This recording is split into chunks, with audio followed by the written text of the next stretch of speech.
నమస్కారం welcome to I dream నేను మీ సంగీత కుక్కడపల్లిలో అతి దారుణమైన సంఘటన చోటు చేసుకుంది సహస్ర పాప సంఘటన మర్చిపోక ముందే మరొక సంఘటన వెలుగు చూడడం జరిగింది ఏదైతే స్పెయిన్ లేన్ అని చెప్పేసి ఒక గ్రేటర్ కమ్యూనిటీ అపార్ట్మెంట్లో ఒక 50 ఏళ్ల మహిళను ఒక వ్యక్తి గొంతు కోసి కుక్కర్తో కొట్టి అతి దారుణంగా కత్తితో పొడిచి చంపారు అని చెప్పేసి వార్తలు మనకు బయటకు వచ్చాయి అసలు ఏం జరిగింది ఎవరైతే ఆ మహిళ చనిపోయిన మహిళ ఎవరు ఎందుకని చంపారు అనే వివరాల్లోకి మనం ఒక్కసారి వెళ్ళినట్లయితే ఇక్కడ ఏదైతే ఉందో మహిళ చనిపోయిందో 50 సంవత్సరాల మహిళ ఆవిడ పేరు వచ్చేసి రేణు అగర్వాల్ తన భర్త పేరు వచ్చేసి రాకేష్ అగర్వాల్ వీళ్ళిద్దరికి దంపతులకు కలిపి ఒక కుమారుడు ఉన్నాడు అతనికి 26 సంవత్సరాలు ఉంటాయి భర్త ట్రేడింగ్ బిజినెస్ అనేది చేస్తూ ఉంటాడు ఆ బిజినెస్ పని మీద ఆవిడ ఎప్పుడైతే మరణించిందో అదే రోజు బిజినెస్ పని మీద కుమారుడితో కలిసి వెళ్ళడం జరిగింది వెళ్ళిన తర్వాత ఈవిడ ఒకతే ఇంట్లో ఉంటుంటే ఆ ఇంట్లో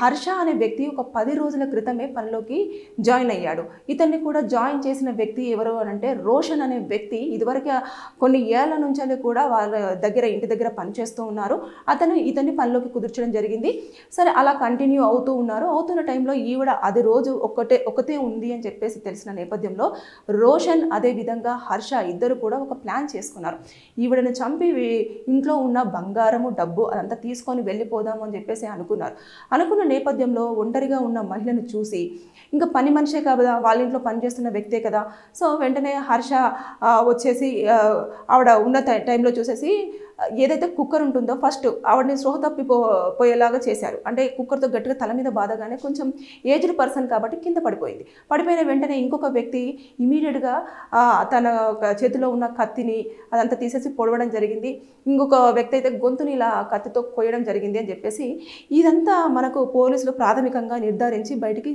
చెప్పారు అయితే ఎందుకని ఈ హర్ష ప్లస్ తర్వాత రోషన్ని నిందితులుగా అనుమానిస్తున్నారు అని చెప్పేసానంటే ఇది ఏదైతే వాళ్ళు హత్య చేసిన తర్వాత స్నానం చేసి ఎందుకంటే ఆ బాత్రూంలో కూడా రక్తపు మరకలతో వాటర్ అంతా కూడా ఉండడం జరిగింది అయితే అదంతా చూసిన పోలీసులు వారు ఏదైతే ఆ రక్తం అడుగుల్లో నడిచారు కదా ఆ కాలు యొక్క ఫుట్ ప్రింట్స్ కూడా అక్కడ ఉన్నాయి ఇవన్నీ కూడా అక్కడికి వచ్చిన ఫోరెన్సిక్ ల్యాబొరేటరీ వాళ్ళందరూ కూడా దాన్ని కలెక్ట్ చేసుకుంటూ ఉన్నారు అంతే ఎవిడెన్సెస్ అంతా కలెక్ట్ చేస్తూ ఉన్నారు అయితే ఇది పోలీసుల దృష్టికి వెళ్ళడానికి ఎలా వెళ్ళింది అని అంటే ఎప్పుడైతే వాళ్ళు చంపేసిన తర్వాత స్నానం చేసి లిఫ్ట్లో ఒక నల్ల బ్యాగుతో బయటికి వెళ్ళిపోయారు అది మధ్యాహ్నం కూడా జరిగింది ఇంకా ఇతను ట్రేడింగ్ బిజినెస్కి వెళ్ళాడు కదా భర్త మన రాకేష్ అగర్వాల్ అతను వాళ్ళ భార్యకి ఈవినింగ్ పూట ఒక 4-5 గంటల ప్రాంతంలో కాల్ చేయడం జరిగింది కాల్ చేసినప్పుడు పిక్ చేయట్లేదు అలా కంటిన్యూస్గా కాల్ చేశాడు ఒకసారి చేశాడు 2 సార్లు చేశాడు అలా కంటిన్యూస్గా ఒక 10-15 సార్లు చేసినా కూడా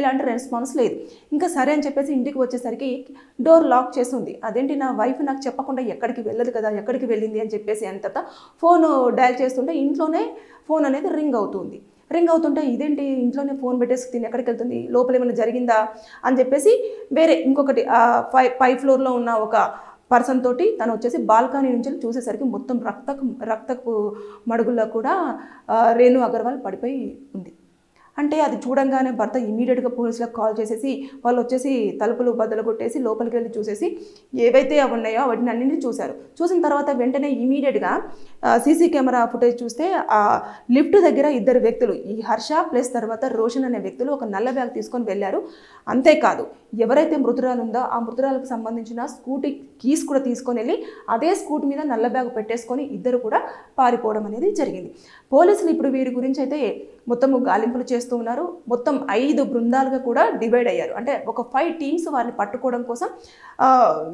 మొత్తం అన్ని చర్యలు కూడా చేపడుతున్నారు అంటే వీరు జార్ఖండ్ నుంచి రావడం జరిగింది ఎప్పటి నుంచో కూడా వారి ఇంట్లో నమ్మకంగా పనిచేస్తూనే ఇలాంటి అఘాయిత్యం అనేది చేశారు అంటే లిఫ్ట్లో మనం చూస్తూ ఉంటే ఆ విజువల్స్లో కూడా వాళ్ళు మాట్లాడుకున్న సంభాషణ ఏమి చేయనట్టు ఏమీ తెలవనట్టుగా కూడా ఇలా తూడ్చుకుంటూ తర్వాత నెక్స్ట్ ఇలా అంటే ఏదో జరిగిపోయింది అన్న లెవెల్లో చాలా ఎలాంటి భయం కానివ్వండి అసలు వాళ్ళ కళ్ళల్లో మనం చూస్తున్న ఏదో చేసాము మాకు డబ్బులు వచ్చాయి వెళ్ళిపోతున్నాం అన్న లెవెల్లోనే కనిపిస్తుంది సో ఇక్కడ మనం ఇందులో సెక్షన్స్ తీసుకుంటే లీగల్గా మనం ఆలోచించినట్లయితే ఏదైతే ఉందో వాళ్ళకు మర్డర్ కేసు అనేది అప్లికేబుల్ అవ్వడం అనేది జరుగుతుంది.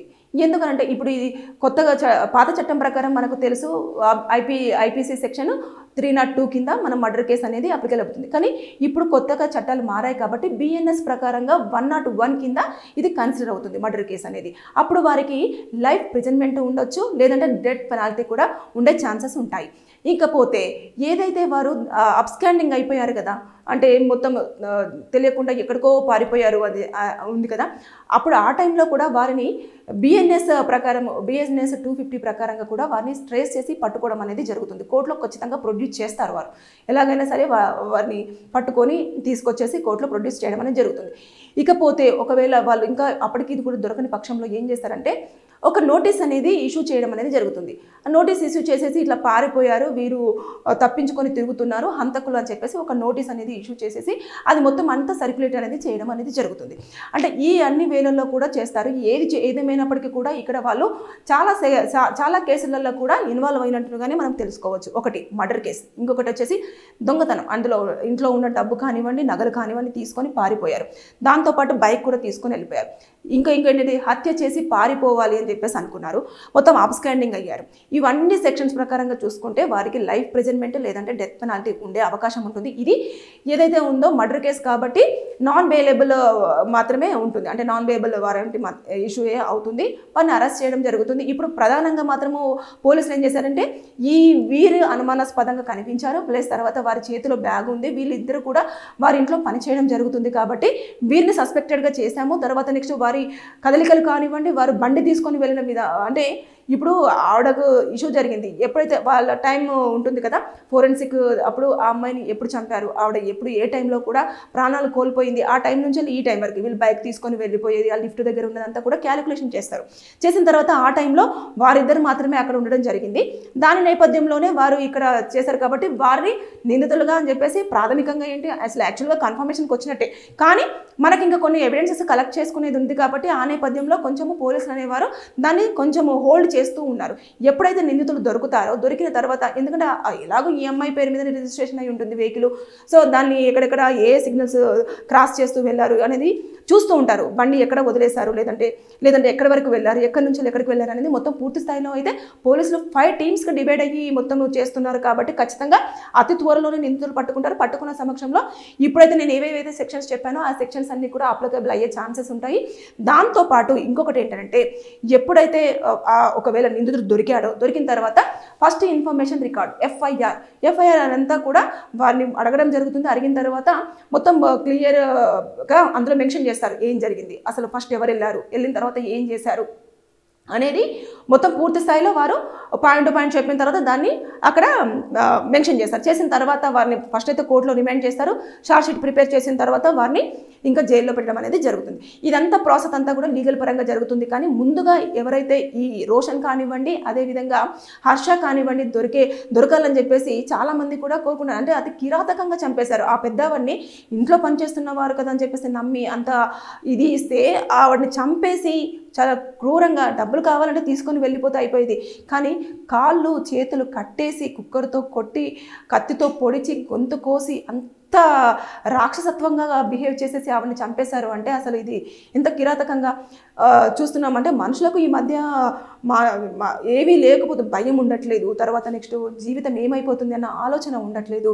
అదేవిధంగా పోలీసులు ఏం చేస్తారులే, చట్టాలు ఏం చేస్తాయిలే అన్న చెప్పేసి నెగ్లిజెన్సీ ఎక్కువ అవుతుంది. నేను చెప్పాను ఇదివరకు ఒక వీడియోలో, కేవలం మనకు మీడియాలో వస్తున్న ఏదో తప్పించుకున్నారు పోలీసులు ఈ కేసులు పెట్టారని చెప్పేసి తర్వాత సిచ్యువేషన్ ఎలా ఉంటుంది అనేది మీ ముందుకు రావట్లేదు. కాబట్టి చాలామందికి తప్పు చేయాలన్న ఆలోచన వచ్చిన వారికి తెలియట్లేదు.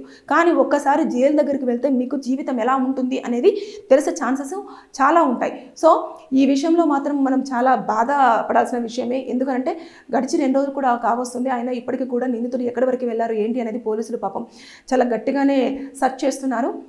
చూడాలి ఇంకా నిందితులు దొరికిన తర్వాత ఇంకా కేసు ఏ విధంగా ఉండబోతుంది, వారు ఎలాంటి ఇన్ఫర్మేషన్ ఇచ్చే అవకాశాలు ఉంది, ఇంకా వేచి చూడాల్సిందే.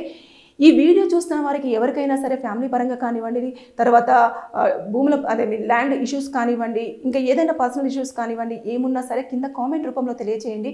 నేను దానిపైన వీడియో చేసి మీకు పూర్తిగా సమాచారం అందించడానికి ప్రయత్నం చేస్తాను. Thank you. నిజంగా ప్రస్తుతం ఉన్నటువంటి సమాజం దేనికి ప్రయారిటీ ఇస్తుంది? ఆర్థిక సంబంధాల చుట్టూ మాత్రమే తిరుగుతోంది. మళ్ళీ ఎన్నికలంగానే చాలా విరక్తి కలుగుతున్నాం. మంచి అనిపిస్తుంది కదా, లేడీస్ కూడా ఛాలెంజింగ్ జాబ్స్ చేసినప్పుడు చాలా బాగుంటది. ట్రాఫిక్ అసిస్టెంట్స్ గా నియమించిన ట్రాన్స్జెండర్స్ అందరితో సాల్యూట్ చేయించుకుంటున్నారు. ఫుడ్ డెలివరీ ఇవ్వటానికి వెళ్ళినటువంటి డెలివరీ బాయ్ అనిల్ పై కళ్ళ ముందు